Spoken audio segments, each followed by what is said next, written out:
നമസ്കാരം. പ്രധാനമന്ത്രി നരേന്ദ്രമോദിയുടെ കേരള സന്ദർശനം അടുത്തു വരികയാണ്. ജനുവരി 2-ന് കേരളത്തിലെത്തുകയാണ് നരേന്ദ്രമോദി. തൃശൂരിൽ നടക്കുന്ന സ്ത്രീശക്തി സംഗമത്തിൽ പങ്കെടുക്കാനായാണ് എത്തുന്നത്. 2 ലക്ഷം സ്ത്രീകൾ പങ്കെടുക്കുന്ന പരിപാടിയിൽ അംഗനവാടി, തൊഴിലുറപ്പ്, കുടുംബശ്രീ തുടങ്ങിയ വിവിധ വിഭാഗം സ്ത്രീകൾ പ്രധാനമന്ത്രിയെ കാണാനെത്തും. ചരിത്രപരമായ വനിതാ സംവരണ ബിൽ പാസാക്കിയ പ്രധാനമന്ത്രിക്ക് കേരളത്തിന്റെ അഭിനന്ദനങ്ങൾ അറിയിക്കുന്ന ചടങ്ങ് കൂടിയായിരിക്കും ഇതെന്നും സുരേന്ദ്രൻ പറയുകയുണ്ടായി. സ്ത്രീകൾക്ക് എന്നും ഒരു മുൻതൂക്കം മോദി സർക്കാർ നൽകുന്നുണ്ട്. അതിന്റെ പ്രതിഫലനം കൂടി മോദി കേരളത്തിലെത്തുമ്പോൾ കാണാൻ സാധിക്കുന്നതാണ്. കേരളത്തിൽ സ്ത്രീകൾക്കും കുട്ടികൾക്കും രക്ഷയില്ലാത്ത സാഹചര്യമാണ് ഉള്ളതെന്നും കെ സുരേന്ദ്രൻ ആരോപിച്ചു. വണ്ടിപ്പെരിയാർ കേസിൽ ഗുരുതരമായ കൃത്യവിലോപം നടന്നുവെന്നും തൃശൂരിൽ നടത്തിയ വാർത്താ സമ്മേളനത്തിൽ അദ്ദേഹം പറയുകയുണ്ടായി. പ്രതിയെ രക്ഷിക്കാൻ രാഷ്ട്രീയ ഇടപെടലുകൾ ഉണ്ടായി.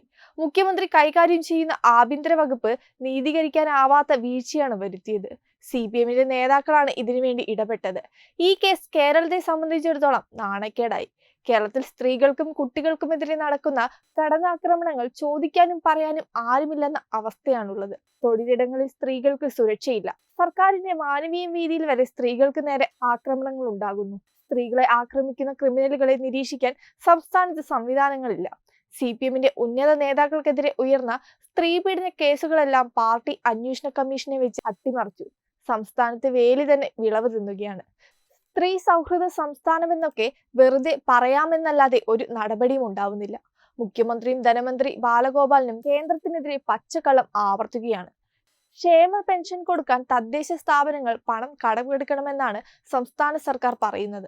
നവകേരള സദസ്സിന് പണം കൊടുത്ത് മുടിഞ്ഞ തദ്ദേശ സ്ഥാപനങ്ങൾക്ക് മേലെ വീണ്ടും ഭാരം കയറ്റിവെക്കുകയാണ് സർക്കാർ ചെയ്യുന്നത്.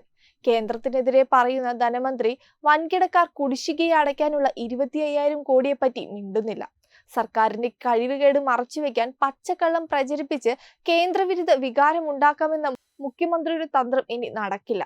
പ്രധാനമന്ത്രി വരുമ്പോൾ കള്ളപ്രചരണങ്ങൾ പൊളിയുമെന്ന് മുഖ്യമന്ത്രിക്ക് അറിയാം. അതുകൊണ്ടാണ് അസ്വസ്ഥത വർദ്ധിക്കുന്നത്. 3-ാം വന്ദേ ഭാരത് കേരളത്തിന് ലഭിക്കുന്നത് സന്തോഷകരമാണ്.